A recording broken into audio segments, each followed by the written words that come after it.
The church is exactly as I remember it, tiny and packed with people of all ages. Even though it's bright and cheery, it has an ancient vibe to it. Mom's friend Janice plays "O Come All Ye Faithful" on the piano at the front of the church while we find our seats. She's so talented, Mom says as we take off our coats and get comfortable, as if that's possible on these ancient pews. I nod in agreement. As a voice resounds from the front of the church, a latecomer sits on my left. I turn to whisper, "Merry Christmas," but instead, I jump out of the pew and point. Gah! It's my dead ex, Ian.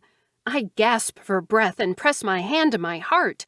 Mom is straight-faced, ignoring me, looking at the man at the front of the church. Is anyone else seeing this apparition? The old folks in the row behind me are gawking. One man looks as though his dentures are about to fall right out of his mouth, but I can't tell if it's because of me or Ian. Oh, God! My cheeks burn as I turn around to face the front. "I'm sorry, Your Honor. Your Grace." Crap. I forgot what this guy is called. "I'm a minister, dear, but you can call me Ken." Right, minister. "Is everything okay?" he asks.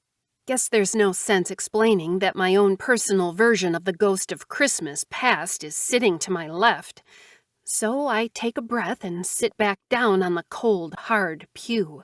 "I'm sorry, Ken." I cross my legs and pretend like I'm not going insane.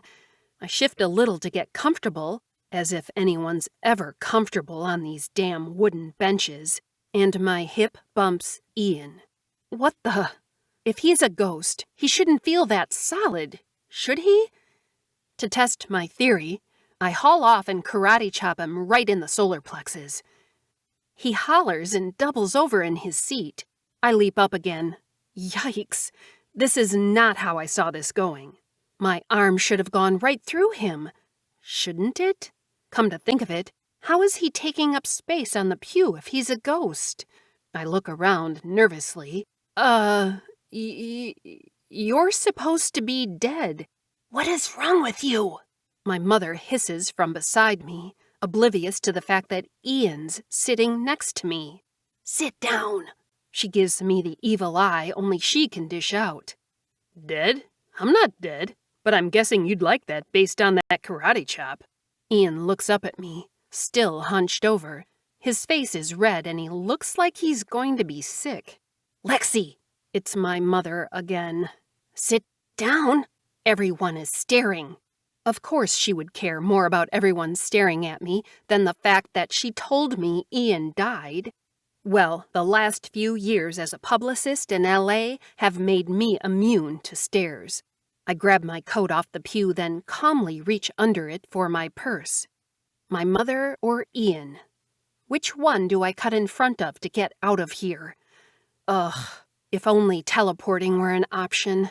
I'm pretty sure Ian had no part in this, and I feel a little bad for karate chopping him so unexpectedly, not that he didn't deserve it.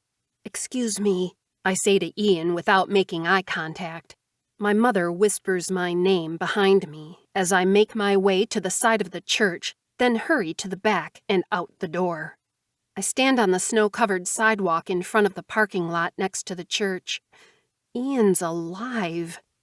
I try and let that sink in, but I just can't compute. Ian's alive, and my mother's a conniving... "Lexi?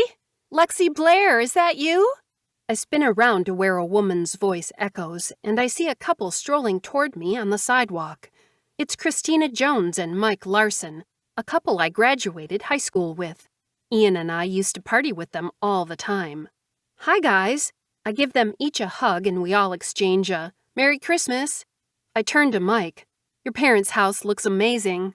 Mike chuckles. "Dad thinks it's still not enough lights." "How's L.A.?" Christina asks with wide eyes. I pause and contemplate telling them the truth, but opt for my standard answer instead. "It's great." I try to sound as enthusiastic as possible, even though I work all the time and have no life.